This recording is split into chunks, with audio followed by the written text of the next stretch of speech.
அன்பரின் அற்புதம் மீண்டும் ஊட்டியில். ஆம், உங்களுக்காகவே அற்புத குடும்ப ஆசீர்வாத கூட்டம்.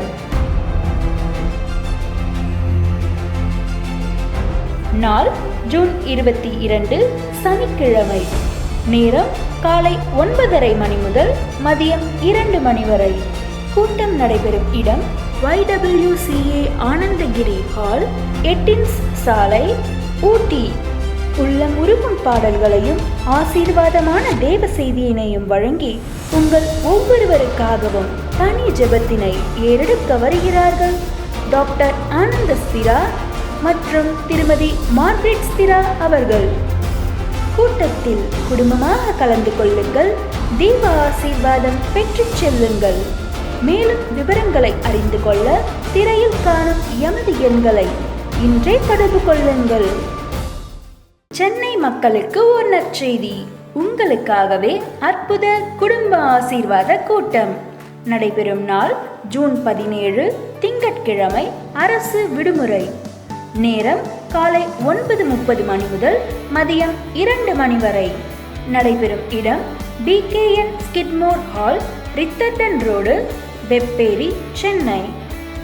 அனல் மூட்டும் பாடல்களையும் வல்லமையான தேவ செய்தியினையும் வழங்கி உங்களுக்காக பாரத்துடன் ஜெபிக்க வருகிறார்கள் டாக்டர் ஆனந்த ஸ்திரா மற்றும் திருமதி மார்கரெட் ஸ்திரா அவர்கள்.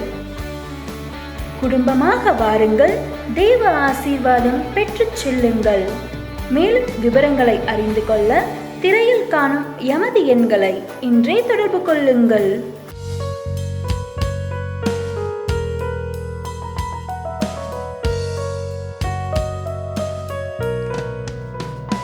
தினந்தோறும் என்னை நடத்தி இதுவரையினில் என்னை தாங்கினே. எந்தன் இயேசு மிக நல்லவர், அவர் என்றென்றும் போதுமானவர். எந்தன் இயேசு மிக நல்லவர், அவர் என்றென்றும் போதுமானவர்.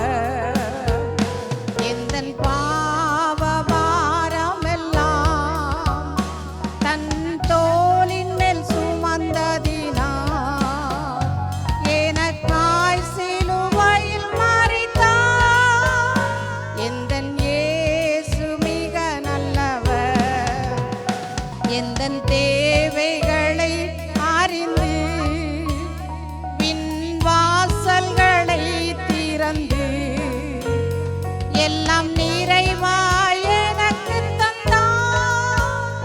எந்தன் இயேசு மிக நல்லவர்.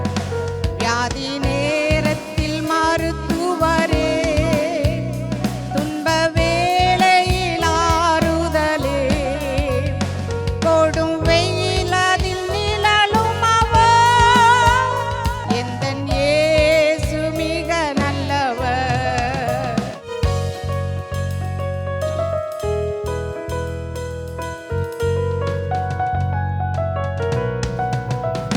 மனபாரத்தின் நேரத்திலே, மனவேதனை வேளையிலே, மனம் உருகி நான் ஜெபிக்கையிலே, எந்தன் இயேசு மிக நல்லவர். ஒருபோதும் கைவிடாரே, ஒரு நாளும் விலகிடாரே. என்னை என்றும் மறவாரே. எந்தன் இயேசு மிக நல்லவர்.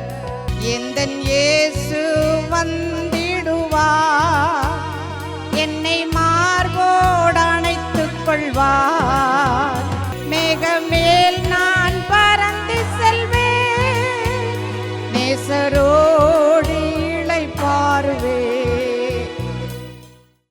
அன்பரின் அற்புதம் மீண்டும் ஊட்டியில். ஆம், உங்களுக்காகவே அற்புத குடும்ப ஆசீர்வாத கூட்டம்.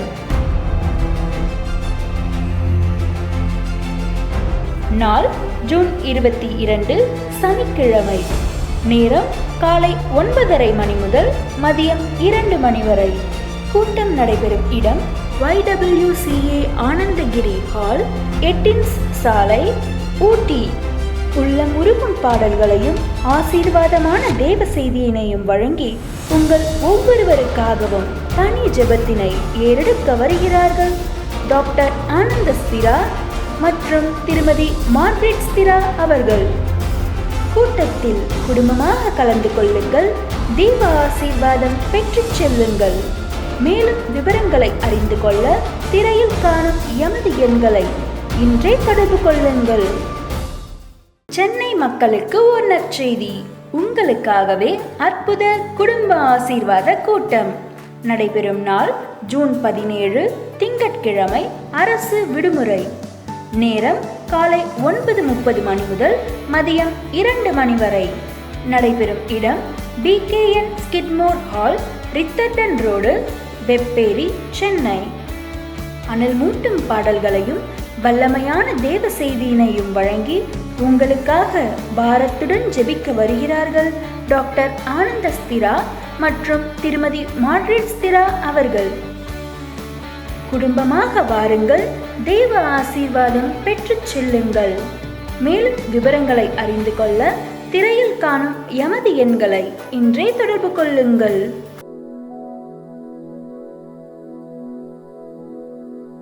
Praise the Lord.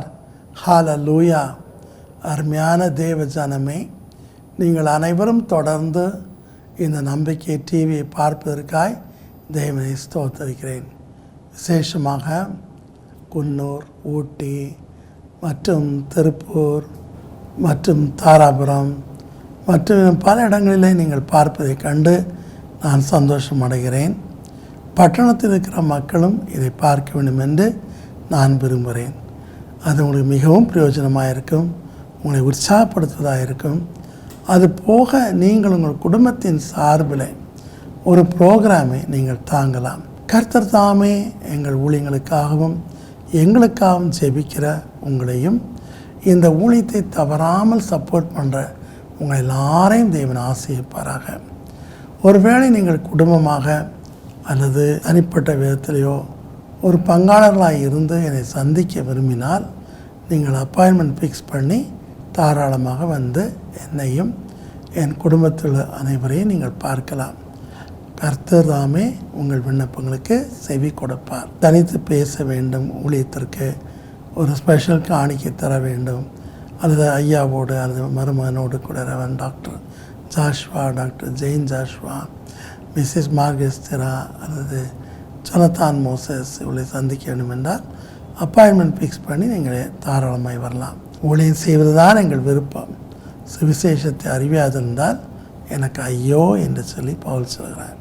கிறிஸ்து இயேசு மேல் உள்ள அன்பு நிமித்தமாக நாங்கள் யாரும் நம்மை தூண்டாமலேயே அல்லது ஏதோ பணம் கிடைக்கும் அது கிடைக்கும் எந்த எண்ணம் இல்லாமல் நாங்கள் சுற்றி திரிகிறோம். சமீபத்தில் நான் தாராபுரத்துக்கு சென்றிருந்தேன். அந்த சமயத்தில் அந்த தாராபுரம் பிரான்ச் சர்ச் அவங்க எலக்ட்ரிசிட்டி தேவையாக இருந்தது, நம்ம கொடுத்தோம். அதே போல் வந்த எல்லாருக்கும் உணவளிக்க தேவன் கிருபை செய்தார். அதே போல் ஹாஸ்டலில் இருக்கிற ஏழை பிள்ளைகளுக்கு நல்ல ஒரு பிரியாணி உணவளிக்கும்படிக்கு அனுக்கிரகம் செய்தார். இந்த கூட்டம் முழுவதையும் சவன் வில்சன் அவர்கள் தாங்கினார்கள். அவர்கள் மனைவியாரும் சேர்ந்து ஸ்பான்சர் பண்ணினார்கள்.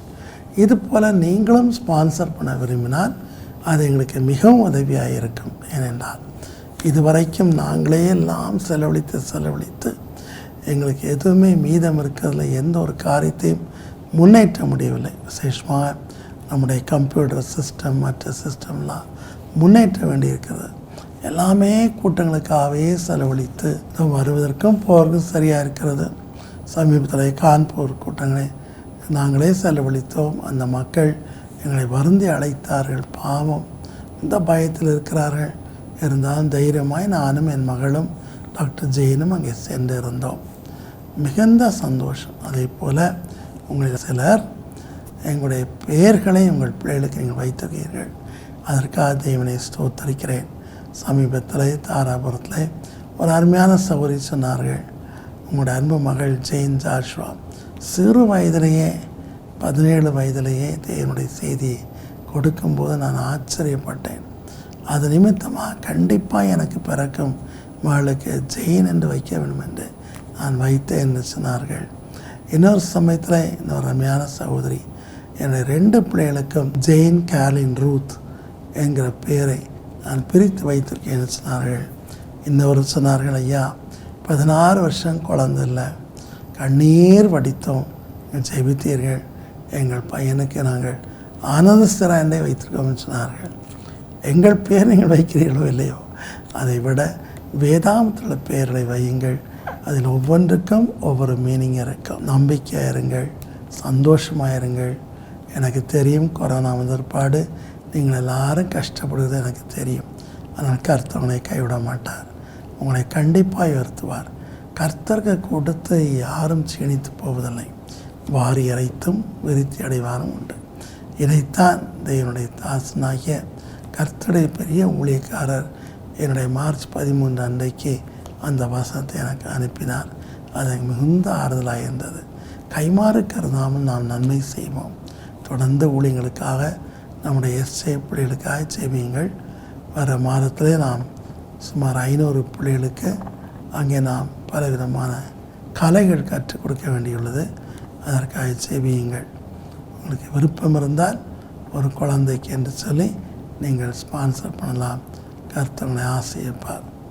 இன்றைக்கு நாம் பார்க்க போகிற காரியம் வேலைகளை ஆசீர்வதிக்கும் தேவன். நீங்கள் கையிட்டு செய்யும் எல்லா வேலையும் நான் ஆசீர்வதிப்பேன் என்று உபாகம் 28:12 கர்த்தர் நமக்கு திருமணம் பற்றுகிறார். நாம் வேலை செய்ய வேண்டும் என்பது தேவனுடைய நியமனம். ஆதியாகமம் 2ஆம் அதிகாரம் 15ஆம் வசனத்தில் கர்த்தர் ஆதாமை உண்டாக்கி மிகப்பெரிய பல தோட்டங்களை ஏற்படுத்தி ஏதேன் என்ற பெயர் வைத்து அதை பண்படுத்தவும் காக்கவும் வைத்தார் என்று நாம் பார்க்கிறோம். எனவே தேவனுடைய நியதி இட்ஸ் அ நேச்சுரல் பினாமினன் என்று சொல்லலாம். மனிதனை அப்படித்தான் கர்த்தர் படைத்திருக்கிறார். நாம் சும்மாவே உட்கார்ந்து சாப்பிட்டு கொண்டே இருந்தால் நம்முடைய கொலஸ்ட்ரால் அங்கே அதிகமாகும், வேர்வை வேர்க்காது, நாம் தூங்கிக் கொண்டே இருப்போம். ஆனால் நாம் சுறுசுறுப்பாக இருக்க வேண்டும் என்று ஆண்டவராகிய இயேசு விரும்புகிறார். நீதிமொழிகள் 10:4 சுறுசுறுப்பினுடைய கை செல்வத்தை உண்டு பண்ணும் என்று நாம் பார்க்கிறோம். நாம் வேலை செய்ய மனமில்லாமல் இருந்தால் சாப்பிடக்கூடாது என்று சொல்லி 2 தெசலோனிக்கர் 3:10 நாம் பார்க்கிறோம். பவுலடிகள் வெரி ஸ்ட்ரிக்டாக சொல்கிறார். ஒருவேளை விசுவாச ஊழியக்காரர்களாக இருந்தால் மாத்திரம் போதாது, நீங்கள் வேலை செய்ய வேண்டும் என்று கூறுகிறார். என்னுடைய 16-18 வயதிலே மருத்துவத்துறை நான் ஈடுபட்ட நாட்களில் இருந்து டைம் பாராமல் வேலை செய்வேன். கர்த்தருக்கு கொடுக்க வேண்டிய நேரத்தையும் கொடுப்பேன். சண்டை வந்தால் முழுவதும் வேதத்திற்கு தியானத்திற்கு இடம் கொடுப்போம். நம்முடைய பிள்ளைகளுக்கும் அங்கே பைபிள் தான் படிக்க வேண்டும். அடுத்த நாள் பரீட்சை இருந்தால் கூட பரீட்சை படிக்கக்கூடாது. கர்த்தருடைய வேதத்தை தியானம் பண்ணி சர்ச்சுக்கு போய் பாடலை பாடி ஆராதனை செய்ய வேண்டும். இது மிக மிக முக்கியமான ஒரு காரியம். சுறுசுறுப்பாக இருக்க வேண்டும். உற்சாகமான ஆவியை நம்மை தாங்க வேண்டும். படிப்பது ஒரு வேலை என்று நான் சொல்லுவேன். விளையாடுவதும் ஒரு வேலை என்று சொல்லுவேன். வேலைகள் ஒரு வேலை சாதாரண ஒரு தோட்ட வேலை செய்யலாம், அல்லது சாதாரணமாக தெருக்கூட்டம் வேலை செய்யலாம், செங்கல் இருக்கிற வேலை செய்யலாம், கல்லுடைக்கிற வேலை செய்யலாம், அல்லது ஒரு டீச்சராக இருக்கலாம், ப்ரொஃபஸராக இருக்கலாம், அல்லது ஒரு பிஸ்னஸாக இருக்கலாம். எதுவாக இருந்தாலும் நாம் சும்மா இருக்கக்கூடாது. சோம்பேறியின் ஆத்மா விரும்பியும் ஒன்று பெறாது என்று வேதம் சொல்கிறது. அதே போல் நீதிமொழிகள் 6:9-11 சோம்பேறியே நீ எறும்பினிடத்தில் போய் அதன் வடிகளை கற்றுக்கொள் என்று வேதம் சொல்கிறது. எறும்பு என்றைக்காவது சும்மா இருந்ததை பார்த்துருப்பீர்களா? அதில் சின்ன கடி எறும்பு சொல்லுவோம், ப்ரௌன் கலரில் இருக்கும். அது எப்போதும் ஓடிக்கொண்டே இருக்கும். அதே போல் அடுத்த கருப்பு எறும்புகளும் சுறுசுறுப்பாக ஓடிக்கொண்டே இருக்கும். கோடை காலத்தை சேர்த்து அங்கே மழை காலத்தில் அவைகள் தங்களுக்கு என்று ஸ்டாக் பண்ணி வைக்கும். ஸோ சோம்பேறியாக இருக்கவே கூடாது. ஒருவேளை வியாதியினால் உடலில் ஏற்படுற ஹார்மோன் டிஃபிஷியன்சி மற்றுமான பலவித பிரச்சனை, மைக்ரைன், ஓவர் ப்ளீடிங், இப்படி பல பிரச்சனைனாலே நீங்கள் டயர்டாக இருக்கலாம். பெண்களுக்கு இவையெல்லாம் சாதாரணமாக வரக்கூடியதான். வயிற்று வலியாக இருக்கலாம். இருந்தாலும் அதற்கேற்ற ஒரு மருந்துகளை எடுத்துக்கொண்டு நீங்கள் கண்டிப்பாக சுறுசுறுப்பாக இருக்க வேண்டும். நான் அடிக்கடி என்னுடைய ஸ்டாஃப் இடத்தில் சொல்வேன், நான் எவ்வளவு வியாதி படுக்கையில் படுத்தாலும், எவ்வளவு சோர்வுகள் வந்தாலும், ஒருவேளை மற்றவர்கள் சுகமடைகிறார்கள், நான் சுகமடைய லேட் ஆகிறது, பல மருந்துகளை எடுத்தாலும் உற்சாகமான ஆவியனை தாங்கும். நான் வேதாந்தத்தை படிக்க ஆரம்பித்து விட்டால், அதை கேட்க ஆரம்பித்தால், படுத்த படுக்கையாக இருந்தாலும் எழும்பி வந்துவிடுவேன், வேலை செய்ய வந்துவிடுவேன். வேலை 18 மணி நேரமானாலும் முறுமுறுக்காமல் செய்வேன். ஆம், சாக்கரையுடைய கரங்கள் ஆளுகை செய்யும் என்று சொல்லி பார்க்கிறோம். ஆம், சாக்கரையுடைய கரங்கள் செல்வத்தை உண்டாக்கும், ஐஸ்வர்யத்தை உண்டாக்கும். நாம் நம்முடைய கைக்கு நேரிடுவது எதுவோ அதை முழு பலத்தோடு செய்ய வேண்டுமா, முழு பலத்தோடு. ஏனென்றால் மரணத்துக்கு ஏற்பாடு வித்தையும் செய்யும் நம்முடைய சரீரத்தில் இல்லை என்று சொல்லி பிரசங்கி தெளிவாக பிரசங்கி 9:10 கூறுகிறார். நமக்கு எந்த காரியத்தை ஆண்டவர் கொடுக்கிறாரோ அதை செய்ய வேண்டும். எனக்கு மிகவும் பிடித்தமான ஒரு வேலை உண்டு, தோட்ட வேலை. அடுத்தது மருத்துவத்துறையில் வேலை, மிகவும் பிடித்தமான ஒரு வேலை. அதில் நான் உண்மையாக இருந்தேன். வேதம் சொல்கிறது, நீதிமொழி 28:20 உண்மையுள்ளவன் பரிபூர்ண ஆசீர்வாதத்தை பெறுவான், கொஞ்சத்தில் உண்மையுள்ளவனை அநேகத்து மேல் அதிகாரியாக வைப்பேன் என்று மத்தேயு 25, 21, 23 பார்க்கிறோம். ஆகவே நமக்கு கொடுக்கப்பட்ட வேலைகள் அல்லது நாம் தேடி சென்ற வேலைகளை மனிதன் பார்த்தாலும் பார்க்காவிட்டாலும் தேவன் பார்க்கிறார் என்று எண்ணி கர்த்தருக்கு முன்பாக உண்மையோடு செய்ய வேண்டும் என்று வேதம் நமக்கு அறிவுரை கூறுகிறது. அதிலும் விசுவாசம் உள்ள எஜமான்களை உடையவர்கள் அவளை அதிக கனத்துக்கு பாத்திராக எண்ணி அவர்களுக்கு பிரதிபலன் பரலோகத்தில் கிடைக்கும் என்று சொல்லி தங்கள் வேலைகளை உத்தமமாய் செய்ய வேண்டும் என்று பரிசுத்த வேதாமம் கூறுகிறது. இன்றைக்கு அநேகரை பாருங்கள், படித்து முடித்திருப்பார்கள். எல்லாருமே ஜீனியஸ் சொல்ல முடியாது, படித்து முடித்திருப்பாங்க. அவங்க எதிர்பார்த்த மார்க்கோ கிரேடோ வந்திருக்காது, அரியர்ஸ் இருக்கும். இப்போ அந்த நேரத்தில் அவள் மனசு வந்து போய் வீட்டிலே உட்காரக்கூடாது. நீங்கள் சோம்பேறியாக உட்காரும்போது சாத்தான் பல எண்ணங்களை கொண்டு வந்து உங்களை அப்படியே அமுக்கி விடுவான்.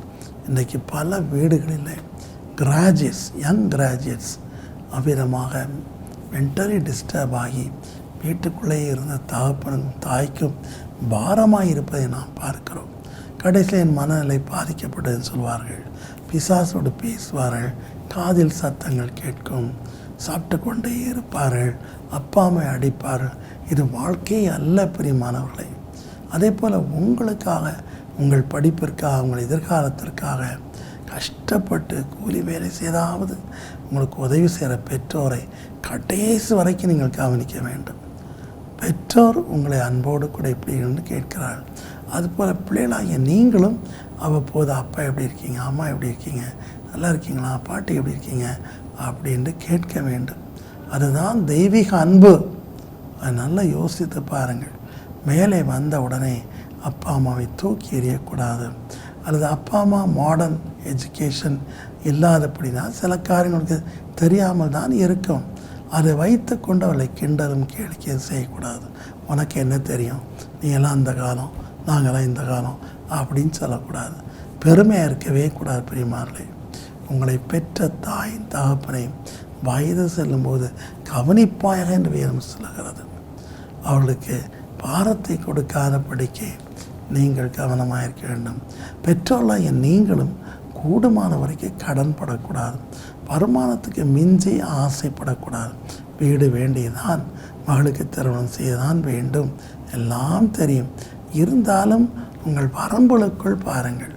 அதிகமாக கடன் வாங்கி நீங்களும் வாழ்க்கையில் முன்னேற முடியாமல் வருவதெல்லாம் கடனுக்கே செலுத்தி முடிவில் கஷ்டத்தோடு கூட இறந்து பிள்ளைகளுக்கும் அந்த கடன் பாரத்தை சுமைகளை வைக்கக்கூடாது. எக்காரம் திட்டம் சிறு பிள்ளைகளை வேலைக்கு அனுப்பக்கூடாது.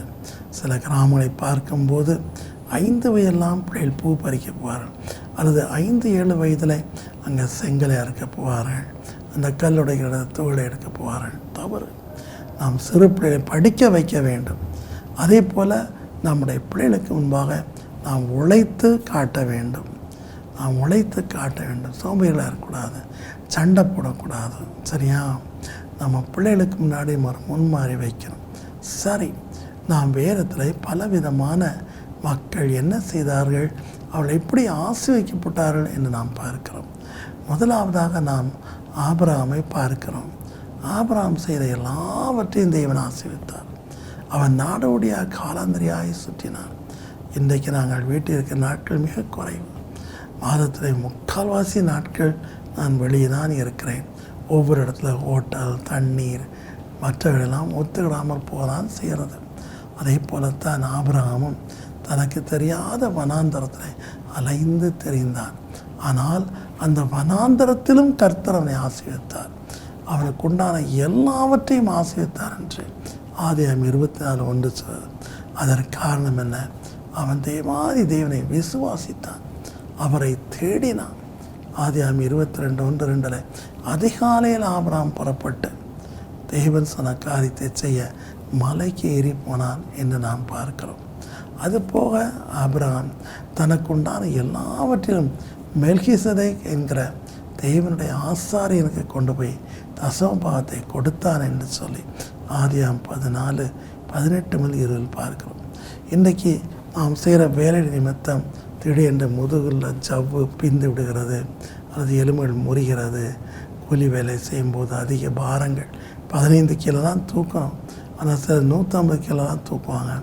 அந்த முதுகு என்னத்துக்கு ஆகும் பாருங்கள். இப்படியெல்லாம் கஷ்டப்படுறீங்க. ஆனால் அந்த கஷ்டப்படும் போது நீங்கள் மிக வேதனைப்படுவீர்கள். வந்துட்டு குடிச்சிடக்கூடாது, தண்ணி அதாவது சாராயம் குடிக்கக்கூடாது, ஸ்மோக் பண்ணக்கூடாது, அல்லது நீங்கள் பான் பராக்காலாம் போடவே கூடாது. அளவாக அந்த பெரிய பாரத்தை பிரித்து வைத்து நீங்கள் தூக்கணும். தூக்குற நீங்கள் முதலாளியாக மாறக்கூடாதா? கண்டிப்பாய் மாறுவீர்கள். ஒரு சோப்பு கம்பெனியில் ஒரு அடிமை போல சேர்ந்த கால்கேட் தேவனுக்குமாய் உண்மையாக இருந்தார். முதல் மாதத்தில் அவன் கிடைத்தது plastic packs, sodium hydroxide plastic packs. அந்த பிளாஸ்டிக் பேக்கில் 10 ஒன்று கொண்டு வந்து வைப்பான். பாஸ்டருக்கு என்ன செய்யணும்னு தெரியாது. ஒரு மாதம் முழுவதும் அதை சேர்த்து வைத்து பிற்பாடு அதை விற்று விடுவார். அவருக்கு மிகுந்த சந்தோஷமாக இருக்கும். நாளடைவில் கால்கேட் பணமாக செலுத்த ஆரம்பித்தான், முடிவில் செக்காக செலுத்த ஆரம்பித்தான், முடிவில் மிகப்பெரிய கோடீஸ்வரனாக மாறினான். இவளெல்லாம் நீங்கள் பார்க்கும்போது இந்த மக்கள் தங்கள் வேலைக்கு முன்னதாக தேவனை தேடினார்கள் என்று நாம் பார்க்கிறோம். 2 நாளாகமம் 26:4 உசியா ராஜா தேவனை தேடின நாட்களில், கர்த்தருடைய தீர்க்கதரிசியாகிய சகரியாவின் நாட்களில் அவரை தேடின போது அவன் செய்தெல்லாம் வாய்த்தது. காலையில் எழும்புகிறோம், 3 மணிக்கு எழும்புகிறோம், மார்க்கெட்டுக்கு ஓடுறோம், காய்கறி வாங்குகிறோம், ஹோல்சேல் பண்ணுறோம், எல்லாம் சரிதான். ஆனால் கர்த்தருக்கு முதலிடம் கொடுக்குறோமா? நீங்கள் பெரிய பெரிய பிஸ்னஸ்மேன், கிறிஸ்டியன் பிஸ்னஸ் பீப்புள் என்று சொல்லி தட்டி பாருங்கள். இவரெல்லாம் தாங்களே பெருசாக சொல்கிறது கிடையாது, புகழ் விரும்புவது கிடையாது. உலகத்தில் பெரிய பணக்காரன் இவன் அந்த பதவியை விரும்பவே மாட்டாங்க. அவங்க இருக்கிறதே தெரியாது, சிம்பிளாக இருப்பாங்க. ராக்கஃபெல்லர் தங்குற வீட்டில் விளக்குகள் கூட மங்கிதான் எரியுமா. இவ்வளோ பெரிய பணக்காரன், டைமண்ட் பெட்டில் படுத்த மனுஷன் ஆண்டவரை பற்றி அறிந்த பிற்பாடு, கர்த்தர் குடலை சுகமாக்கின பிற்பாடு, இல்லைட வெரி சிம்பிள் லைஃப். ஆனால் இவங்களெல்லாம் நீங்கள் பார்க்கும் ஹாலிடே ஓனர், இப்படி ஹிட்ஸப் இதெல்லாம் நீங்கள் பார்க்கும்போது இவங்க எல்லாருமே தேவனை தேடினார்கள். 4 மணி நேரம் தேவனுடைய சமூகத்தில் அவள் காத்திருந்தாள். ஏனென்றால் அவள் தங்கள் சுய புத்தியை சாராமலோ முழு இதயத்தோடு கர்த்தரை நம்பிக்கையாக இருந்தார்கள். That's the secret. நீதிமொழிகள் 3:4-5, சங்கீதம் 37:4-5. கர்த்தரிடத்தில் உன் காரியத்தை ஒப்புவித்து விடு. அப்படி ஒப்புவிக்கும்போது கர்த்தர் நமக்கு ஞானத்தை தருகிறார். நாம் என்ன செய்ய வேண்டும் என்று நமக்கு சொல்கிறார். நான் மருத்துவத்துறையில் இருக்கும்போது என்னை விட படித்தவர்கள் ஏராளம் இருக்கிறார்கள். பெரிய பெரிய எம்டி பத்தாலஜி கோல்ட் மெடலிஸ்டாக இருப்பாங்க. அவங்களாம் பார்த்தீங்கன்னா மைக்ரோஸ்கோப்பில் மல்டிபிள் மைலமா அது இதுன்னு தேடிகிட்டே கிடப்பாங்க. ஆனால் காலையில் எழுந்திருத்து 3 மணி நேரம் 4 மணி நேரம் நான் ஜெபம் பண்ண ஏற்பாடு எனக்கென்றே அவர்களால் கண்டுபிடிக்க முடியாத காரியம் எனக்கென்றே வைக்கப்பட்டது போல இருக்கும். ஜஸ்ட்டு ஒரு 2 நிமிஷத்தில் கண்டுபிடித்துடுவேன். அவள் கேட்பார், உனக்கு இந்த ஞானம் எங்கேருந்து வந்து கேட்பார். ஒரு சிங்கிள் சொல்யூஷனில் 10 பேராமீட்டர்ஸை கொடுத்தேன். பெருமைக்காக சொல்லவில்லை. காரணம், நான் கர்த்தரை தேடின போது கர்த்தர் படித்தவர்களுக்கும் மேலான ஞானத்தை எனக்கு தந்தார். என் பெயர் மோகனப்பிரியா. நான் நாமக்கல்லிலிருந்து வருகிறேன். கடந்த நாட்களில் ரெவரண்ட் டாக்டர் ஜாஷ்வா அவர்களும் டாக்டர் ஜெயின் ஜாஷ்வா அவர்களும் சேலம் கூட்டத்திற்கு வந்தபோது நான் 8 மாத கர்ப்பிணியாக இருந்தேன். கூட்டம் முடிந்து சகோதரியை சந்தித்து என் நிலையை தெரிவித்து ஜெபிக்கும்படி கேட்டுக்கொண்டேன். அவர்களும் பாரத்துடன் ஜெபித்து, கலங்க வேண்டாம், கர்த்தர் உங்களுக்கு சுகப்பிரசவத்தை கட்டளையிடுவார் என்று கூறினார்கள். தொடர்ந்து எனக்கு ஹீமோகுளோபினின் அளவு மிகவும் குறைவாக இருந்து வந்தது. கர்த்தர் அதை மாற்றி இயல்பு நிலைக்கு வர உதவி செய்தார். 8 மாதம் முடிந்த பிறகு ஒரு நாள் இரவு நேரத்தில் பிரசவ வலி வந்தது. உடனே மருத்துவமனைக்கு செல்ல ஆட்டோவில் சென்றோம். ஆட்டோவில் செல்லும் பொழுதே குழந்தை பிறந்து விட்டது. குழந்தையோடு மருத்துவமனைக்கு சென்றேன். குழந்தையின் எடை மிகவும் குறைவாக இருந்தது. குழந்தைக்கு சுவாசம் விடுவதிலும் சிரமம் இருந்தது. ஆகவே சேலம் அரசு மருத்துவமனைக்கு செல்லும்படி மருத்துவர் கூறிவிட்டார்.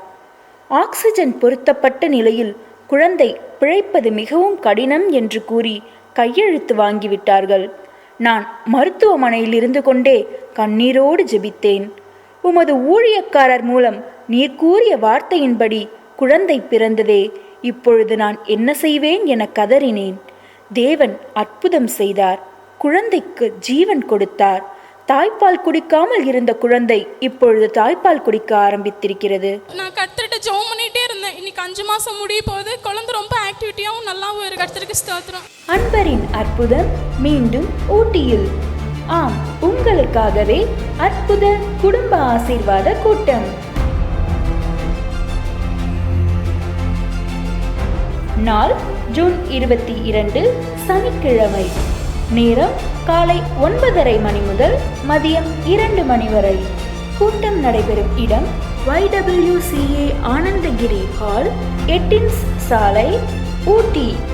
உள்ளமுருகும் பாடல்களையும் ஆசீர்வாதமான தேவ செய்தியினையும் வழங்கி உங்கள் ஒவ்வொருவருக்காகவும் தனி ஜெபத்தினை ஏறெடுக்க வருகிறார்கள் டாக்டர் ஆனந்தஸ்திரா மற்றும் திருமதி மார்கரெட் ஸ்திரா அவர்கள். கூட்டத்தில் குடும்பமாக கலந்து கொள்ளுங்கள். தேவ ஆசீர்வாதம் பெற்றுச் செல்லுங்கள். மேலும் விவரங்களை அறிந்து கொள்ள திரையில் காணும் எமது எண்களை இன்றே தொடர்பு கொள்ளுங்கள். சென்னை மக்களுக்கு ஒரு நற்செய்தி. உங்களுக்காகவே அற்புத குடும்ப ஆசீர்வாத கூட்டம் நடைபெறும் நாள் ஜூன் 17 திங்கட்கிழமை, அரசு விடுமுறை. நேரம் காலை 9:30 மணி முதல் மதியம் 2 மணி வரை. நடைபெறும் இடம் BKN Skidmore hall, Ritherdon road, Vepery, Chennai. அனல் மூட்டும் பாடல்களையும் வல்லமையான தேவ செய்தியினையும் வழங்கி உங்களுக்காக பாரத்துடன் ஜெபிக்க வருகிறார்கள் டாக்டர் ஆனந்தஸ்திரா மற்றும் திருமதி மார்கரெட் ஸ்திரா அவர்கள். குடும்பமாக வாருங்கள். தேவ ஆசீர்வாதம் பெற்றுச் செல்லுங்கள். மேலும் விவரங்களை அறிந்து கொள்ள திரையில் காணும் எமது எண்களை இன்றே தொடர்பு கொள்ளுங்கள். அன்பான நேயர்களே, திரையில் காணும் QR கோடை உங்கள் செல்போனில் ஸ்கேன் செய்து பின் வரும் பண பரிமாற்ற செயலிகள் மூலம் எமது வங்கி கணக்குகளுக்கு உங்கள் காணிக்கைகள் மற்றும் நன்கொடைகளை அனுப்பலாம். மேலும் நேரிலும் எமது வங்கி கணக்குகளில் உங்கள் காணிக்கைகளையும் மனப்பூர்வமான தியாகமான நன்கொடைகளையும் நீங்கள் செலுத்தலாம்.